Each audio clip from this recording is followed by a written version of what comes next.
Halo semuanya, berjumpa lagi dengan channel ini. Pada hari ini saya akan mencoba mengupas cara membuat akun Google Scholar. Kawan-kawan mungkin ada yang sudah membuat, ada yang sudah belum membuat akun Google Scholar. Nah, pada hari ini mangga kawan-kawan simak tutorialnya cara pembuatan akun Google Scholar. Mari kita saksikan, kita lihat di websitenya.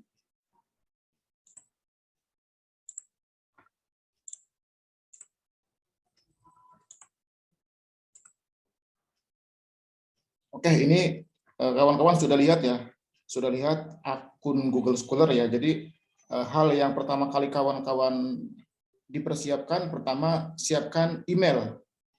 Email ini penting nantinya ketika kalian membuka akun Google Scholar, nanti akan terintegrasi langsung ke akun Google Scholar. Kemudian langkah berikutnya nanti kawan-kawan persiapkan tulisan yang kawan-kawan sudah publish di jurnal. Misalkan di jurnal mana, kawan-kawan siapkan tulisannya.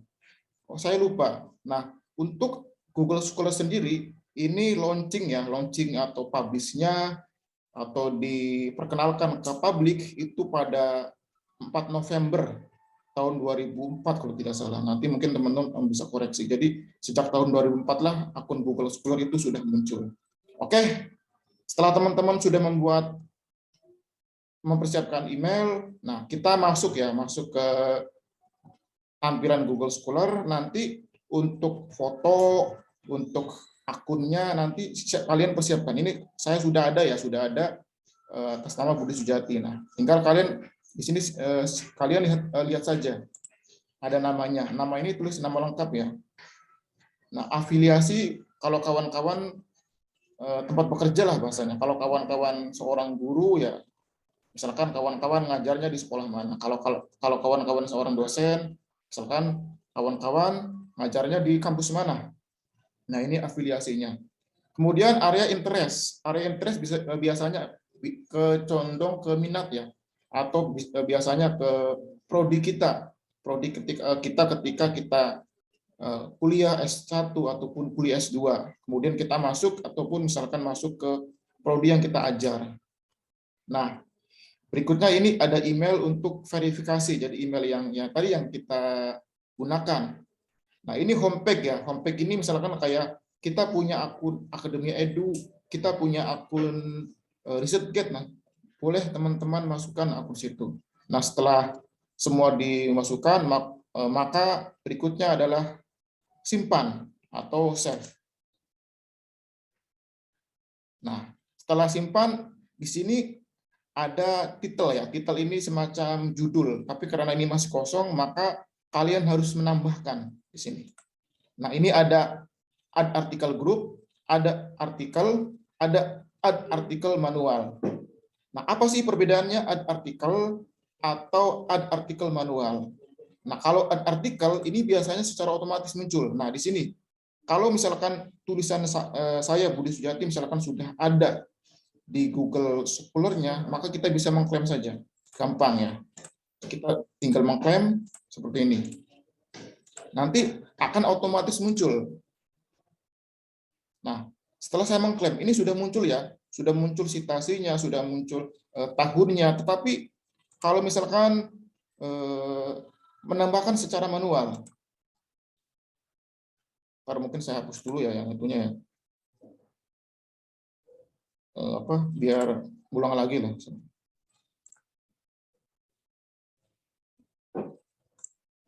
Nah, saya hapus dulu ya biar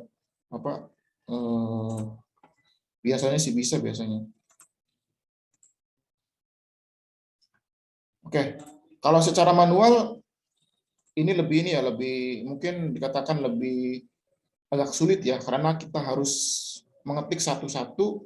Misalkan ada tahunnya, ada namanya juga harus dibalik ya. Jadi kalau misalkan nama lengkap saya misalkan Budi Sujati, maka ditulisnya Sujati, kemudian Budi. Kemudian ada volumenya, kemudian isunya, terbitan tahun berapa, halamannya, kemudian nama penerbitnya dari mana. Nah, ini harus manual. Misalkan judulnya, misalkan tentang, kalau saya pernah menulis artikel tentang NU, misalkan NU di Jawa Timur, misalkan. Nah, ini judulnya, kemudian autornya, misalkan kita lihat pola di sini, misalkan for example. Nah, ini nama lengkapnya David Peterson. Jadi dibalik namanya Peterson baru David. Nah, sama kayak misalkan saya Budi Sujati, ya namanya dibalik. Misalkan Sujati, Budi, misalkan. Nah, seperti itu. Kemudian data publikasinya. Nah, artikel yang kita cari itu terbitnya tahun berapa. Misalkan tahun 2022 bulan 6 tanggal 17. Nah, kita ngeklik misalkan. Kemudian jurnalnya. Misalkan jurnal yang kita pernah submit, misalkan di jurnal Al-Bayan tentang jurnal ilmu Al-Quran dan Hadis. Nah, ini. Kemudian volumenya. Ini volume itu misalkan ini ya, edisinya. Misalkan edisi yang kedua, edisi yang ketiga, dan seterusnya. Misalkan saya mau memasukkan edisi yang ke-6 misalkan. Nah, isu ini biasanya setiap edisi ya. Jadi edisi itu biasanya dikategorikan sebagai tahun ya. Misalkan tahun ke-1, tahun kedua, nah itu disebut edisi.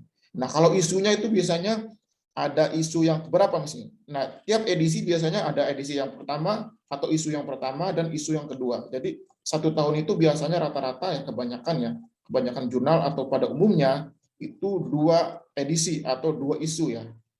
Jadi volume 1-nya dan volume 2. Nah, biasanya kalau volume 1 itu terbit setiap bulan Juni biasanya. Tapi kalau edisi yang atau isu yang kedua itu biasanya bulan Desember. Misalkan saya terbitnya di bulan Juni, berarti saya menuliskan isunya di isu yang pertama. Tapi lihat lagi kawan-kawan di jurnal yang kalian terbit. Nah, halamannya. Nah, tiap-tiap jurnal pasti memiliki halaman yang berbeda. Misalkan saya di artikel yang ada di jurnalnya misalkan dimulai dari halaman 142 sampai 168. Nah, publishernya siapa yang menerbitkannya, misalkan Win Wali Songo seperti itu. Nah, ditulislah nama kampus yang menerbitkan nama jurnal itu. Nah, setelah itu sudah ini baru kita share. Nah, ini ada untuk kategori jurnal ya. Tapi kalau untuk kategori konferensi, kategori book chapter, kategori tesis berbeda lagi. Jadi tergantung nanti kalian memasukkannya apa. Misalkan kalau tesis ada perbedaannya, misalkan. Nah, ini kalau tesis lebih simpel ya, jadi tidak ribet seperti jurnal. Kemudian kalau buku juga tidak terlalu ribet ya, tidak terlalu ribet seperti jurnal seperti itu. Kemudian kembali ke jurnal ya. Nah, setelah kita sudah ini, baru kita centang checklist. Nah, setelah centang checklist, nah tulisan yang kita tulis secara manual ini akan muncul. Nah, tadi yang saya katakan tulisan yang saya buat itu di tahun 2022, maka akan muncul di bawah yang sudah ada ya, yang sudah ada kita tulis. Nah, ini padahal kan tahun 2022 kan lebih ini Pak, lebih apa? Lebih duluan harusnya ya di atas dulu, tapi karena ini citasinya masih kosong, maka posisinya di bawah. Jadi semakin banyak artikel yang disitasi biasanya posisinya itu lebih atas ya, tapi karena ini masih belum di refresh, maka posisinya seperti ini.